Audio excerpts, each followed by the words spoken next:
Good evening, everyone. I'll call our council meeting to order here in chambers at 6 p.m. Roll call, please. Alderperson Murphy. Present. Macias. Present. Razak. Present. Timian. Present. Finch. Present. McNeil. Present. Castro. Present. Schmidt. Present. All right. No remote electronic attendance tonight. Is there any public comment, Chief? Thank you. I do have four board appointments or reappointments to read through. Mayor's reappointment of Jose Castro to the Human Rights Commission for a 2-year term to expire August 31, 2027. Mayor's reappointment of Matt Stoffen to the Human Rights Commission for a 2-year term to expire August 31st, 2027. Mayor's appointment of Jabari Jackson to the Citizens Advisory Council, or CACUP, to fill the unexpired term of Ashley Gomez to expire July 31, 2027. And Mayor's appointment of Mgini Mfofu to the Moline Housing Authority to fill the unexpired term of Andy Rodriguez to expire July 31st, 2026. You all have any questions?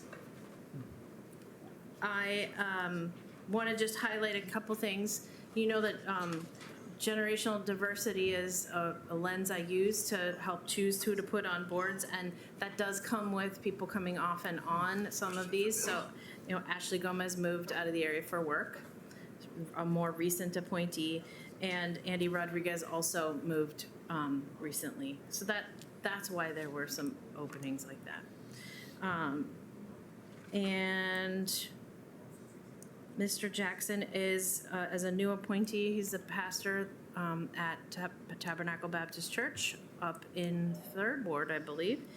And excuse me, I want to get it right. Mr. Mbofu is the executive director of the Rock Island Y.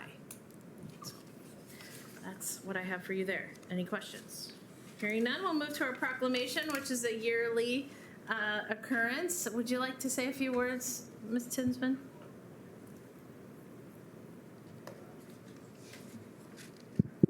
Thank you very much. I'm Maggie Tinsman and a former Illinois resident. It's on. Yeah, it just has to be right at someone's mouth. Okay. First of all, I extend my sincere appreciation to you and Moline for your instrumental role in advancing the passage of this proclamation designating January as Slavery and Human Trafficking Prevention Month. Your steadfast commitment to combating human trafficking is both commendable and inspiring. I serve right now as the initiator behind Iowa's pioneering legislation that elevated human trafficking to a felony, and I proudly hold the position of Secretary of Iowa's Network Against Human Trafficking. Additionally, my role is as the founder of Breaking Traffic, which is seamlessly integrated with Family Resources, which serves you all, I know, and it reflects my dedication to justice and advocacy. To truly make a difference, we must transform awareness into action. So one of the most important impactful ways we can get involved is through education. Educating ourselves, our communities, and our institutions about the warning signs of human trafficking helps break down the barriers that allow exploitation to persist. And that's where you come in. We can host community training, support educational curricula, and encourage schools, workplaces, and faith communities to prioritize this issue. At the federal and state levels, recent bipartisan efforts have focused on prevention, training, and awareness, initiatives that empower individuals to recognize and respond to signs of trafficking. Illinois has been quite good about that. So I thank you again for your help on this issue. Thank you very much. Thank you very much. And I'll read the proclamation for you. Whereas the United States was founded upon the principle that all people are created with the inalienable right to freedom, and added the 13th Amendment to the Constitution, making slavery illegal. And whereas slavery within the United States today is most often found in the form of forced labor and sex trafficking, which weakens our social fabric, increases violence and organized crime, and debases our humanity. And whereas, even though awareness of this crime is growing, human trafficking continues to go unreported due to its isolating nature, the misunderstanding of its definition, and the lack of awareness about its indicators. And whereas, increased community education on how to identify victims of human trafficking, along with increased knowledge of local resources and services for those affected by these criminal actions, can help restore freedom and dignity to identified survivors, as well as help diminish the number of future victims.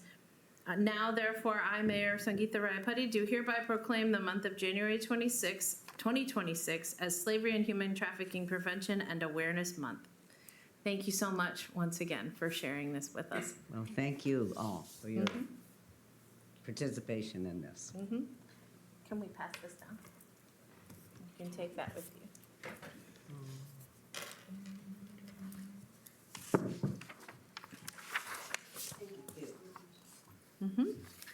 So we will move to questions on the agenda now. I just have one note in regard to item 8.4 on the Committee of the Whole agenda. The attached agreement has some typos and they have been corrected.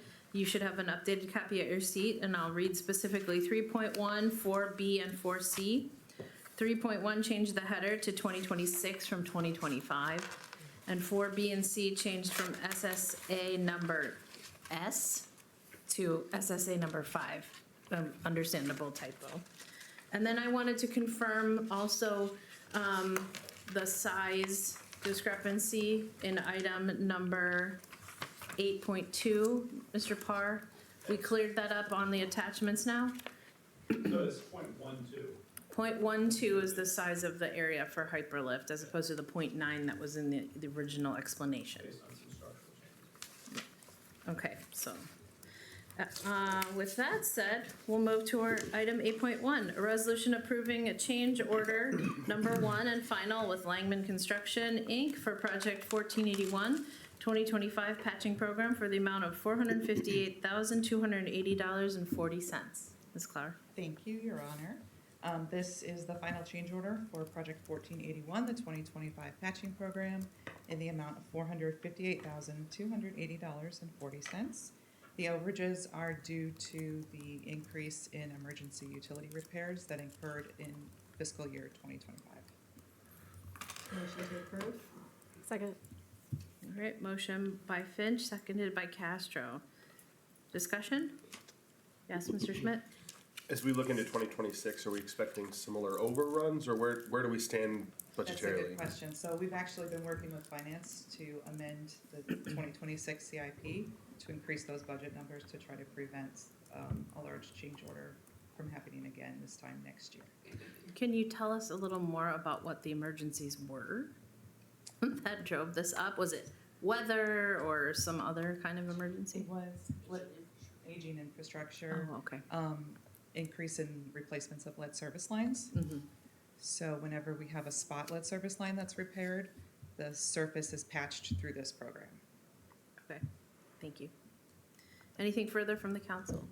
Yes, Mr. Timmy? I want to thank you all for taking funds from multiple places to cover this, and, so that the pain is distributed a little bit. And, obviously, this is a big dollar amount, so hopefully we can plan for this again, or it just won't happen. That'd be great. So our staff keeps track of the emergency itself and charges the amount to the appropriate utility. So that's why it's split between the 3 utilities. Thank you. Anything further? Hearing none, all in favor? Aye. Any opposed? That motion passes. 8.2, a resolution authorizing the mayor and city clerk to execute and attest to a lease agreement for the city-owned property comprised of the vacant former elevator test tower and a portion of the immediately adjacent southerly shipping and receiving facility in the Moline riverfront area with Hyperlift Inc. and authorizing the city attorney and staff to do all things necessary to complete each of the city's responsibilities and enforce each of the city's expected benefits as referred to in such a lease agreement. Mr. Parr. Thanks. City of Moline is the owner of the property, at approximately 0.12 acre site in the Moline riverfront area, which includes the vacant former elevated test tower and a portion of the immediately adjacent site lease shipping and receiving facility, which has been identified as property available for lease. The city was approached by Hyperlift Inc., an innovative elevator technology company, to lease the property for activation consistent with its original use as an elevator test tower. With the adoption of the Moline Front and Center Plan in July of 2025, the inclusion of the tower as part of the future redevelopment received significant support. Recognized that the tower was a long-standing identifiable structure in Moline's skyline and part of its history as an innovative manufacturing city. The staff supports the proposed use as it will contribute to the revitalization of the Moline riverfront area, support the vision of the adopted plan, bring direct investment to the rehabilitation of the tower, help ensure its place in the Moline skyline for years to come, and attract additional investment to the riverfront and downtown Moline, as well as bring a potential future manufacturing partner to the city of Moline. Staff recommends approval of the lease agreement with the lease payment of $2,500 per month for 2 sequential 5-year lease terms under the terms, conditions, considerations, and prescribed responsibilities of each party as outlined in the lease. Motion to approve? Second. Motion by Finch, seconded by Razak. Discussion. Yes, Mr. Timian? Your hand is up. Just thank you so much for this. I think it's not every day we have companies relocating their operations to Moline, and I think that this should hopefully be the first of many that we see happen. But it's a great use of the space, and I'm glad we're using it this way. I guess I would just like to have you assure the public and the council that this kind of use, right, doesn't change our plans for what our Moline Front and Center description says, right? That packet, right? All of the activation, all of that is still possible, even though we're locating this type of use in the tower at this time. Exactly. So this is, taking it a step further, this is also bringing a solution to part of that vision as well, because that was, there was a unanimous agreement to keep this through the community input, to keep this as part of the skyline. The tower represented something to many folks in Moline as part of our skyline. But it was never, passenger use was always just a test, it was a test tower. And so that was a question. We know we wanted to keep it. We had ideas for art, like great ideas from the community, how we can, light this tower, bring it as a piece of art. But the actual use of the facility and the maintenance of the facility, and actually, ensuring the structural integrity of the facility, this helps bring a solution to that. Actually, using it for what it's always been used for as an elevator test tower, but this is also an innovative company. So it's bringing, as we talked about before, the National Science Foundation is a direct funder of Hyperlift Inc., so that is bringing direct investment from the National Science Foundation here for this innovative technology to be deployed and tested here. So nothing changes, it just enhances and actually brings a dynamic use and activation and a large investment into the facility. Thank you. Any other questions, comments? Hearing none, all in favor? Aye. Any opposed? That motion passes. 8.3, a resolution authorizing the mayor and city clerk to execute and attest to a disposal agreement with Millennium Waste Incorporated for a term of 5 years, beginning January 1, 2026, and ending December 31st, 2030. Mr. Schmidt. Good evening. In December, I came forward with a request for kind of the first part of this bid as a joint bid with Moline and Rock Island. That was for more traditional refuse collection and then taking it to the landfill. So this, again, is for landfill services, but this is for sludge and yard waste. So as we were trying to determine low bid for this, the sludge side was much easier. MWI was lower with their bid than Republic.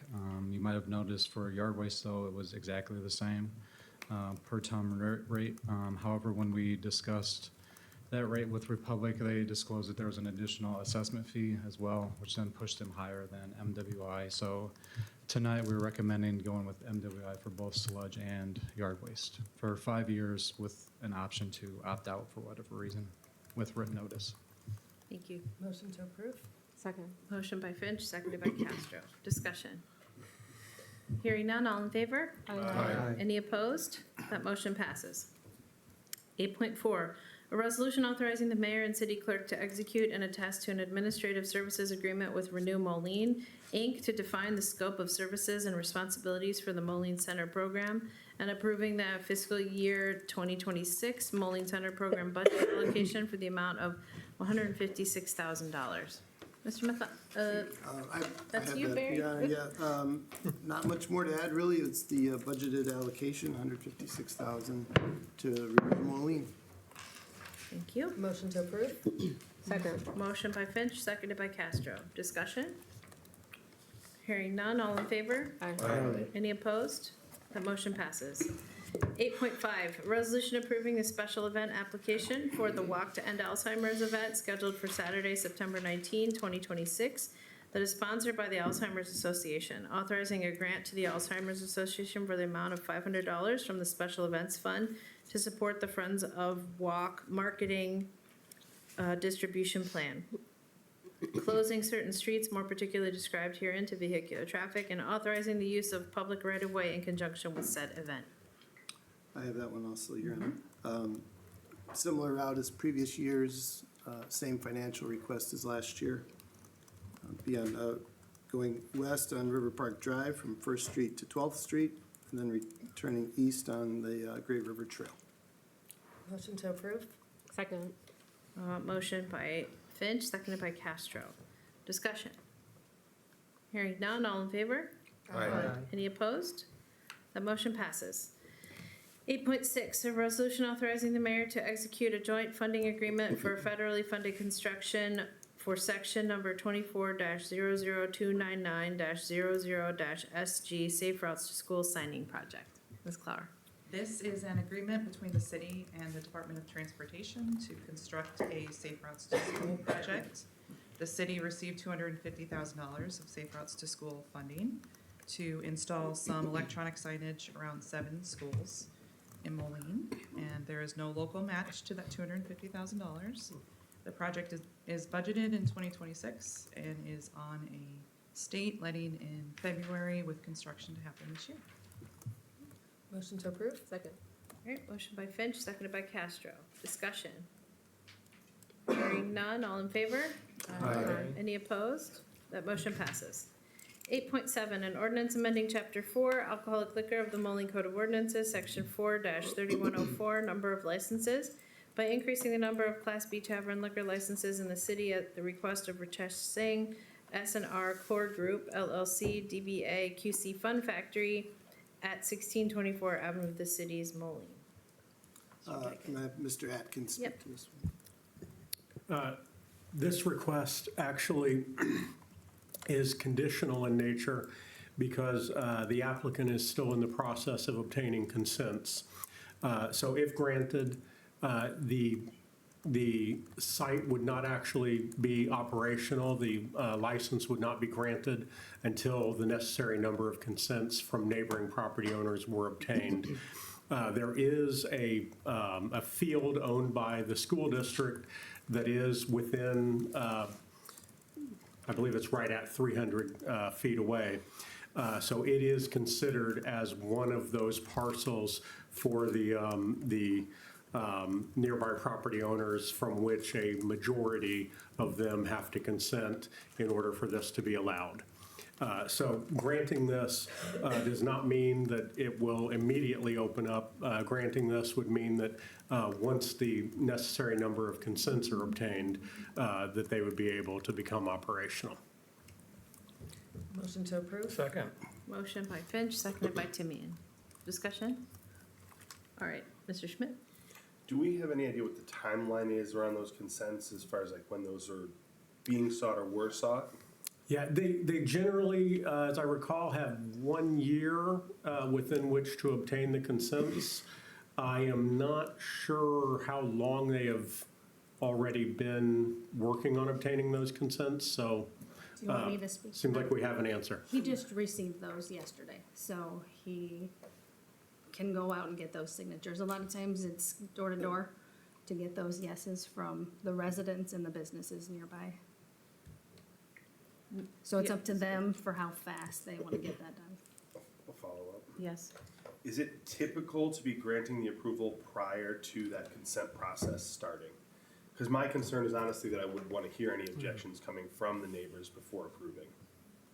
I think it would be entirely within the discretion of the council to decide that until the consents are obtained, that you would not grant the license. That's not required for you to make that decision.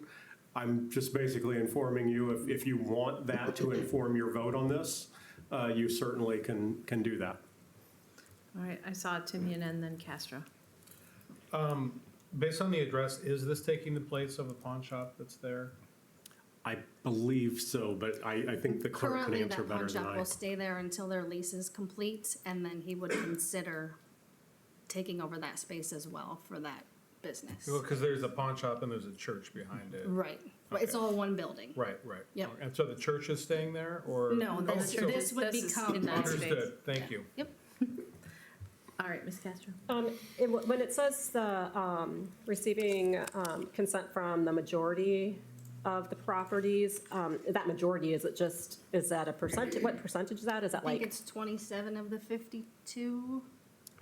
I don't have that number. so it's in front just of me. right over half of it? And that's just not residential properties, it's businesses as well? Yes, Mr. Macias. Yes, and through this process, would we be able to see like architectural designs, concepts? Because this was somewhat basic. It wasn't, yeah, it was just a small diagram. Well, many of the people who apply for licenses don't even give this level of Yeah. detail. Okay. You know, certainly, the entire application is what you're looking at in making your decision about whether or not to grant. I can't tell you how to vote, but what it is that you have before you as the application, the way in which you assess that, that is your discretion in deciding whether or not you have sufficient information to convince you that this application should be granted. I will say, as the liquor commissioner, this is more detailed than we ever get.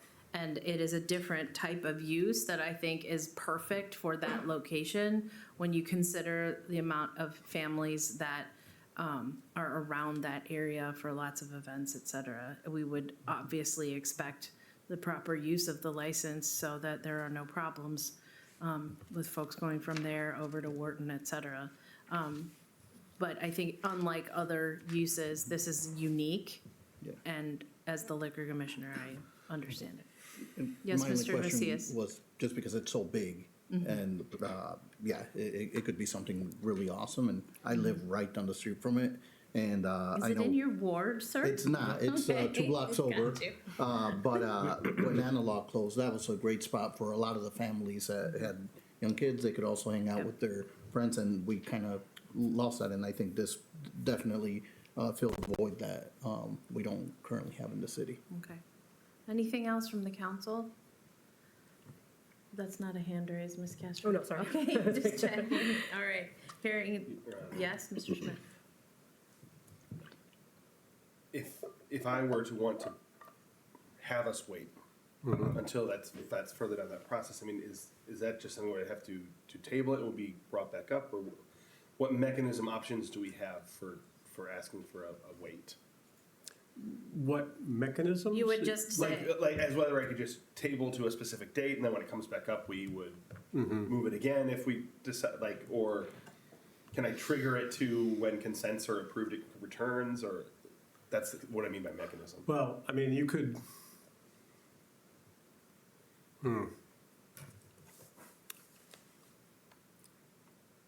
If you're looking for other options than simply just voting it up or down,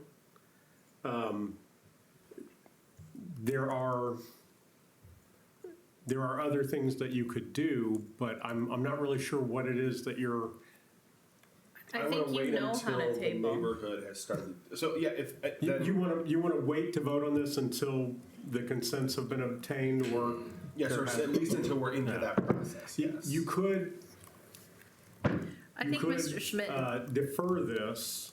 However, that usually would be a motion for deferral to a date certain.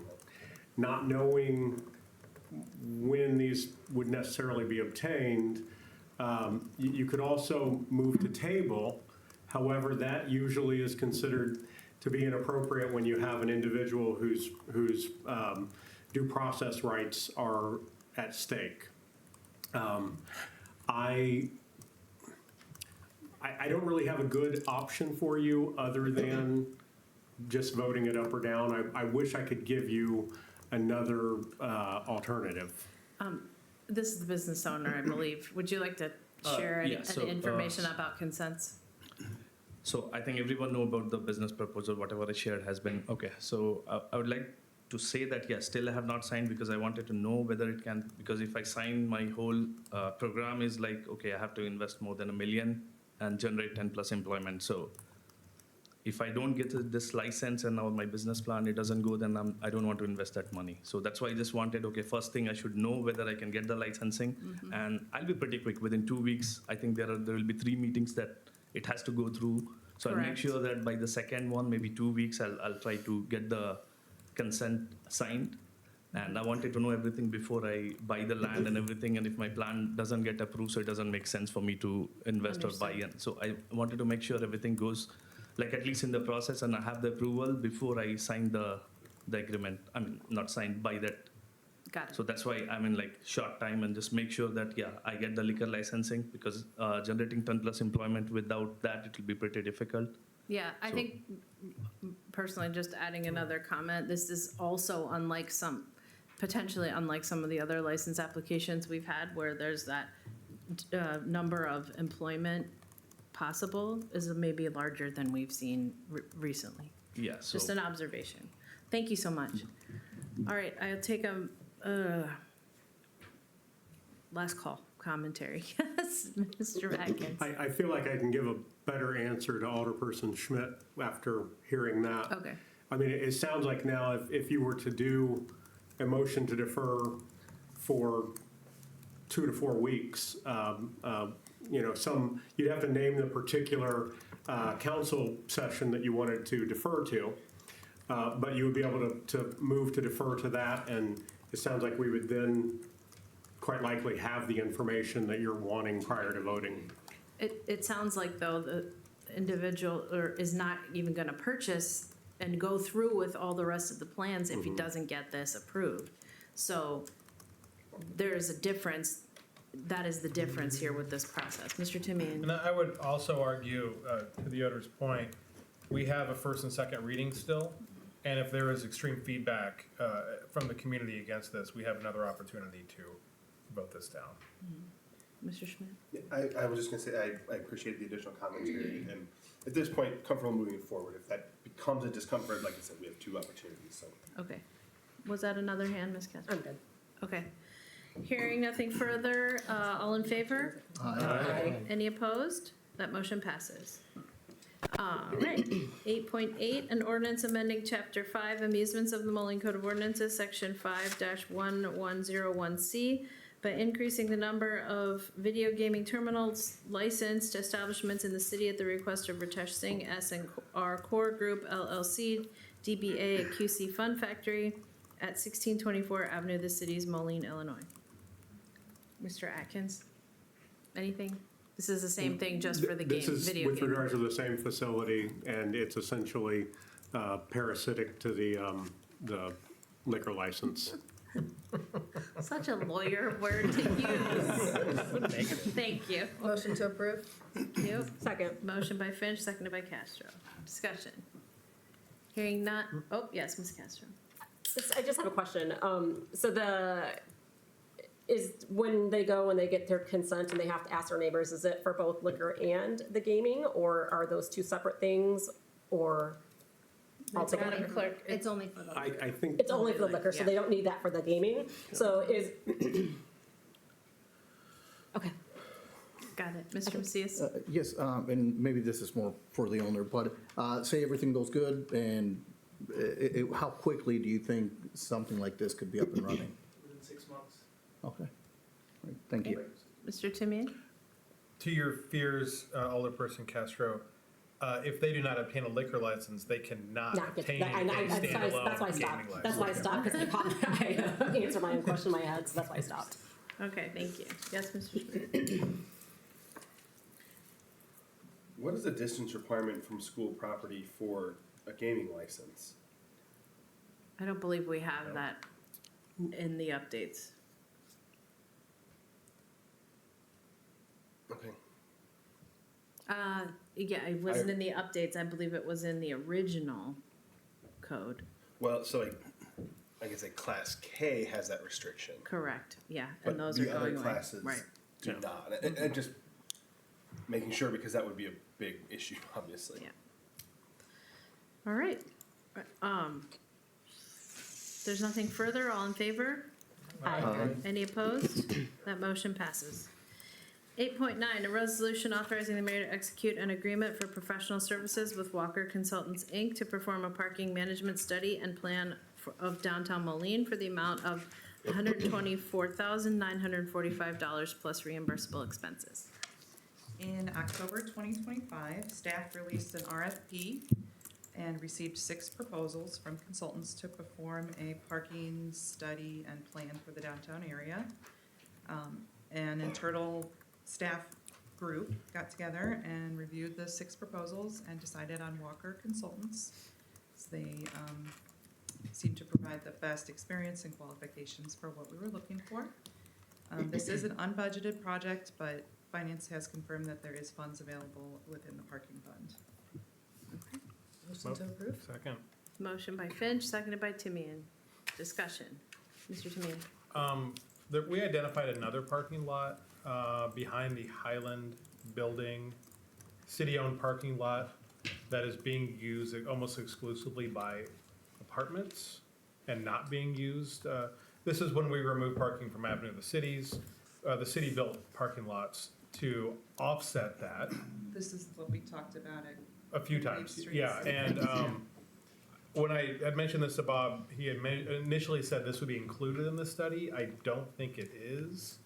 I'm just a big fan of, at the very minimum, charging for parking if the city owns it and it's being provided for free.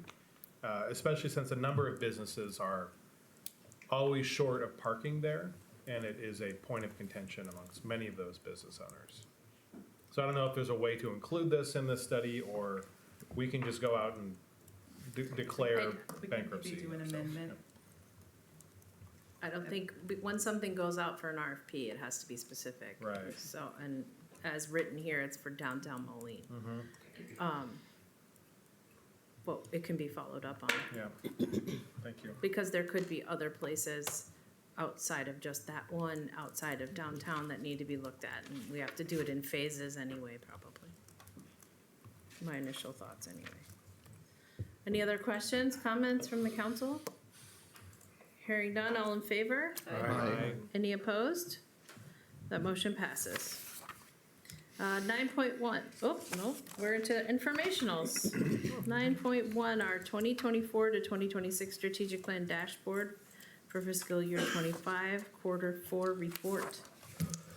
Yes, Your Honor, Administrator Vitas has provided a memo identifying some of the highlights over the 2024 to 2026 strategic plan. Among those, some massive projects: fiber to the home, Riverside River Slide, landlord certification, wrapping up the ARPA dollar funding, investigative gun unit created out of the police department, and then, of course, the creation and adoption of the Riverfront Master Plan. Looking ahead, Ms. Clower mentioned this morning at a staff meeting that we had our first bid opening for 2026, so we're ready to roll and keep working through these planning documents and getting into the extension through 2029. Thank you. Any comments, questions from the council? All right. Hearing none, we'll move to our regular council meeting. I'll call it to order. Pledge of Allegiance, please.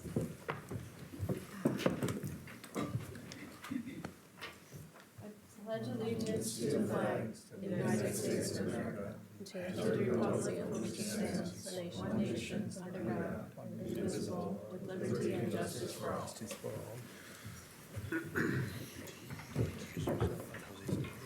Is there an invocation, Mr. Macias? No, Your Honor. Okay. Roll call, please. Alderperson Murphy. Present. Macias. Present. Razak. Present. Timian. Present. Finch. Present. McNeil. Present. Castro. Present. Schmidt. Present. All right, remote electronic attendance not necessary. Do we have public comment at this time? Okay, hearing none, we'll move to our consent agenda. Your Honor, I request the approval of Committee of the Whole. Sorry, you have a question? I just have a Ms. question. Castro? I thought, there's no reason that I should have to recuse myself on my husband's appointment to the Human Rights Council. No, we didn't take a vote, but I'll let council decide. Well, it would be, it would be on the Oh, consent agenda, yes. appointments. Thank you for the question. Was there was something left off of the consent agenda? No, I was, Jose, my husband, was included in the appointments to the Human Rights Commission during the committee of the she should whole. recuse So herself. do I need to recuse myself Okay. from voting on that? Or we separate it. Or just, yeah. Should have asked that Sorry, previously. I trying to- apologize. I apologize. It's an appointment.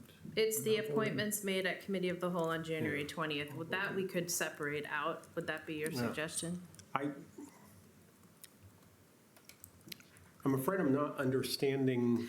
Her What- husband is the appointee, Jose Castro, for the Human Rights Commission that I just made at the council of the committee of the whole meeting. And those were earlier on the Right, but we didn't cow. vote there. Now we neglected vote, to vote now on we them. adopt Yeah. now we adopt on the consent agenda. So Well, she's, as mayor, you have absolute prerogative to decide the order of business. okay. And so if there's an item that hasn't been voted on yet that was previously on the agenda, you can bring it up at this time if you choose to do so.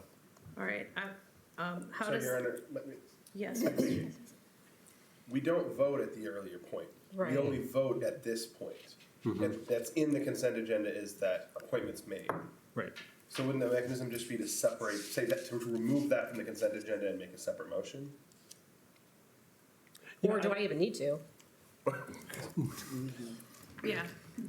What I'm saying by the mayor's authority to prioritize the items on the agenda, those appointments are listed on the COW portion of the agenda.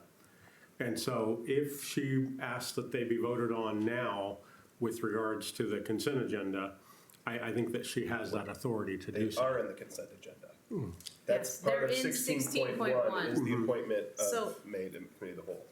I can decide to just say we're gonna separate that out so that Ms. Castro can recuse herself and not vote on that one. Correct? Right, and Okay. I don't believe that there is a problem. Okay, that's what I'll do, Got so it.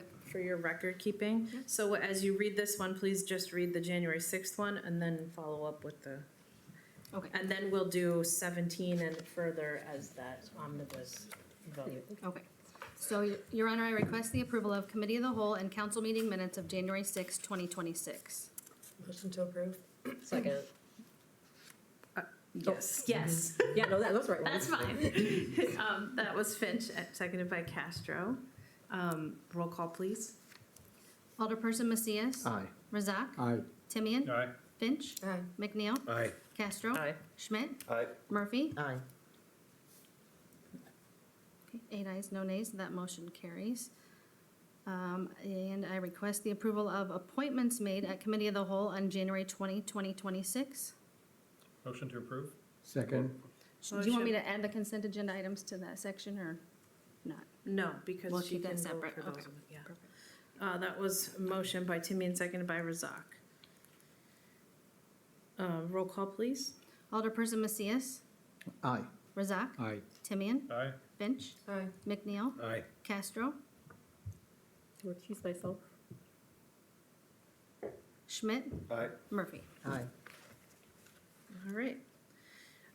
That motion passes. Go ahead. Okay, and now I request the approval of consent agenda items 17.1 through 18.4 inclusively.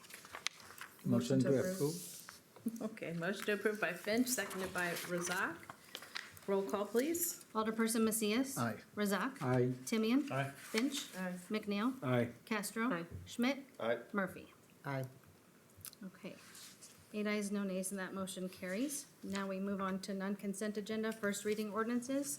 Item number 20.1, an ordinance amending Chapter 35 zoning and land development of the Moline Code of Ordinances regarding certain corrections, additions, and/or clarifications to the zoning and land development regulations, including text amendments to Article 1, General Provisions and Administration, Division 2, Word Usage, Abbreviations, and Definitions, and amending Article 3, Zoning, Division 4, Land Use Regulations, Section 35-3401, Regulation of Allowed Uses, Table 35-3401.1, Permitted Land Uses concerning small institutional group homes. Motion to refer to the Plan Commission. Second. Motion by Timian, seconded by Finch. Discussion. Mr. Timian. I spoke with a number of plan commissioners about this in anticipation of us potentially sending it back to them. And they felt comfortable with having the discussion. They actually started having the discussion preemptively. And I do feel like this is a proper procedure, something that won't be taken lightly and is being considered by the plan commissioners. I have prepared a lot of information to send you all when it comes back to us, but I decided to wait until that point so that we can have that discussion in city council. Yes, Ms. Castro. A question for Mr. Timian. When we refer it back to the planning commission, is it just to discuss this particular land use for this type of home, or is it to discuss your amendment to change the definition of family, or Yes. everything? It would be. It really would be everything. I think that Alderperson Timian already having discussions with a number of Plan Commission members. I am fairly confident that they will be looking at the things that I wanted it sent back for, seeing whether there are other provisions in the code that might also need to be addressed with the particular change that Alderperson Timian had successfully recommended to all of you. Okay, because I did have one other comment to bring up to the planning commission. Currently, our ordinances don't, like, so for example, if we had a group of students or a couple students who are attending Black Hawk College and they want to have a couple of roommates to save costs on living, right now, the way our ordinance is written, use like that is not allowed. So I think that it's not, I mean, it's just not these types of home. I mean, that kind of, I mean, I know people are probably doing it, but our ordinance don't allow for it. So I mean, that's probably something that needs to be, looked at as well, kind of goes with the whole theme of household and family and roommates and things like that, so. Yeah, no one can really.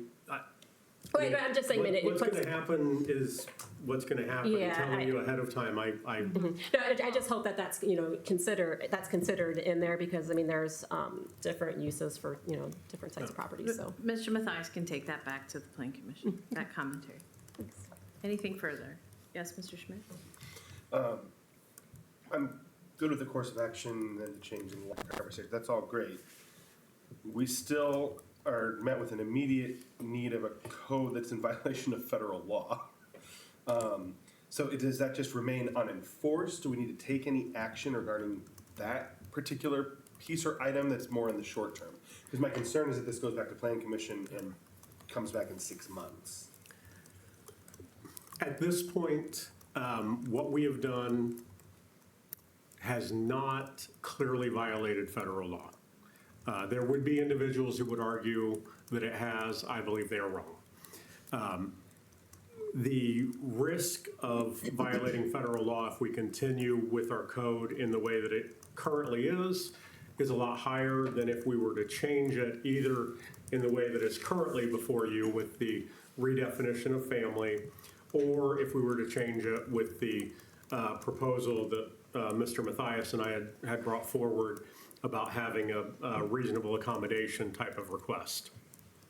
The particular individuals that were responsible for bringing this to our attention, we have been working with them, and I do not believe that the short delay that this will occasion is any problem with regards to that particular situation.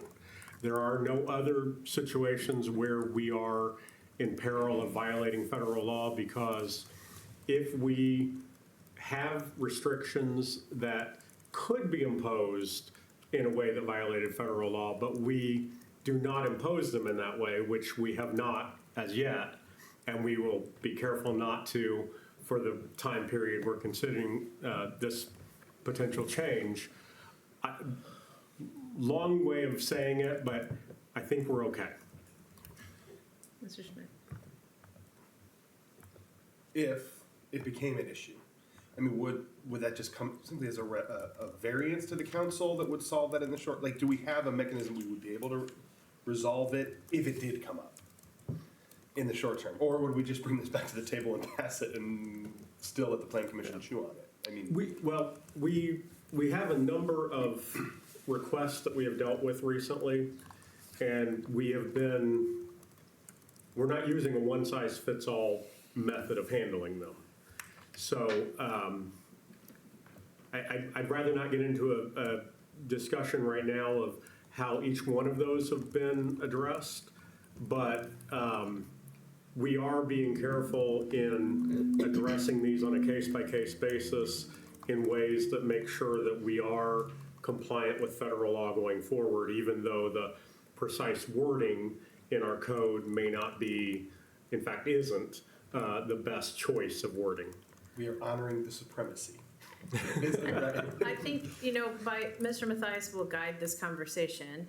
He has heard from all of you, and we don't want it to take forever because we don't want to have a stumbling block for the developer of those group homes. And so you already started the conversation. I appreciate the question, but my sense is that you are ushering this through as quickly as It possible. will not be 6 months. I mean, and just a point of, I guess, a question for me. We don't need to notice this again, right? It's been through, they're directing it, so I can just take it to the next plan commission meeting. Okay. So yeah, it certainly will not take 6 months. We'll have an answer for you soon. Okay, thank you. All right, if there's nothing further, all in favor? Don't I have to do that? Oh, yeah, oops, roll call, thank you. If there's nothing further, roll call, please. Alderperson Macias. Aye. Razak. Aye. Timian. Aye. Finch. Aye. McNeil. Aye. Castro. Aye. Schmidt. Aye. Murphy. Aye. 8 ayes, no nays. That motion to refer to Plan Commission carries, and that's all I have this evening, Your Honor. All right. Thank you very much, everyone. Miscellaneous business. You have the advertisement for State of the City. It's always wonderful when we all can attend if possible. I enjoy that with you all and celebrating what has happened over the last year, but also being able to share with the community sort of where we're headed, guided by the strategic plan that we've developed together. I'm looking forward to seeing whoever can be there tomorrow morning for the press conference we've announced at Bridgepoint. And I think that's all I have right now. There's always something going on, so if I forgot something, I'll email you. Ms. Murphy? Sunday, I attended the neighborhood meeting for Stevens Park. Oh, great. And they brought up a concern that they are seeing graffiti on the signs that looks like, they think it looks like Latin Kings. They're not sure, but, and then today, I'm a member of 7th Street something. It's a Facebook page, and a guy posted a picture of his garage with the same insignia on it. And it's on the, I assume it's my ward because they said Rock Island Moline, so that's me. So, yeah, Okay. so so that's something Sharing with Chief. Yeah. Chief's got some comments. Oh, good. So I would always encourage people to report that graffiti to the police department, so we have an officer respond, take that police report, and then depending on if it's public property or private property, address it. Brad Hallman does a really good job of working with the private property owners to ensure that we have a graffiti ordinance and abatement that has to be taken care of. Yeah. So Brad does a good job. Most people are compliant, but those that aren't, it doesn't sound like that's the issue here. But the most important part is that we get that reported to the police department, can respond to it, document it, and then sometimes they fit together, sometimes they don't, it's one-offs and we can't figure out who it is, but the best source of anything like that is to refer them to the police department to report it. It doesn't really do a lot of good for them they can obviously report it to you and just be, hey, this is not great in our ward, but if they do that but don't file a police report, it's not overly helpful, right? Okay, so is there any concern right now? Have you Are you aware of anything going on? So if you don't know my background, I worked gangs for Yes, I do. That's what I'm asking. numerous years. That's what I'm asking. The gangs in the Quad Cities area are probably at their lowest that they've ever been. That's what I thought too. But graffiti often starts with young people, right? That is their gateway to it. Sometimes that is their assignments as well. But tagging is, which is the common terminology of that, can have different meanings to it, right? It could be territory, it could be messages. And so it's best that we get that documented and we can look at them on a case-by-case basis, because it's hard to speculate about that without seeing what the greater picture is of the crime analysis. Well, I hope my ward is not the gateway, like it was for homelessness. Well, I mean, your ward. It is your borders ward on from- another community, right? Yeah, your ward, when I was in the gang task force, I spent a lot of time in that ward, and it's drastically different than it was in the 80s and the 90s. So I think, are there going to be one-offs here and there? Do we have crime that has an organization to it, but it's nowhere near? We actually were talking about that today in my administrative staff, that, that it's nothing significant to compare to what you may have grown up with, Well, I was 20, gonna 30 years say, ago. about 10 years ago, I know that it was all the way down to 26th Avenue, they were hitting the garages and stuff, so that stopped. So that's why I was kind of surprised when they brought it up. I'm like, oh God, I hope this Idle isn't starting hands. again. So maybe they'll go to the new fun factory and Oh, have fun, jeez. and we won't have, they'll have something to do. Yes, that's good. Thank you, Chief. Mr. Macias? Oh, nothing, Your Honor. Mr. Brazak? No, thank you, Your Honor. Nothing, Your Honor. Nothing. Just last week, I thought the Faith Leader Summit was great. So thanks to all staff who supported the mayor and in this effort and first step. Yeah. Thank you for bringing that up. I should have remembered that. But there will be follow-ups. They were very interested. Speaking of idle hands and potentially young people, they definitely wanted to have a discussion focused on youth outreach. So that was just of interest. Thank you. Nothing, Your Honor, but I do have a question. Would you be able to provide a list of the churches People that or showed people up? that were Yep, showing? I'm just curious, like which wards they represented, or Yep, Ashley has that. Okay. Mr. Schmidt? Nothing, Your Honor. Any other staff? Two quick things, if I could, Your Honor. Number one, I have previously reported to you that the Citizens Police Academy was upcoming. It kicks off on Wednesday.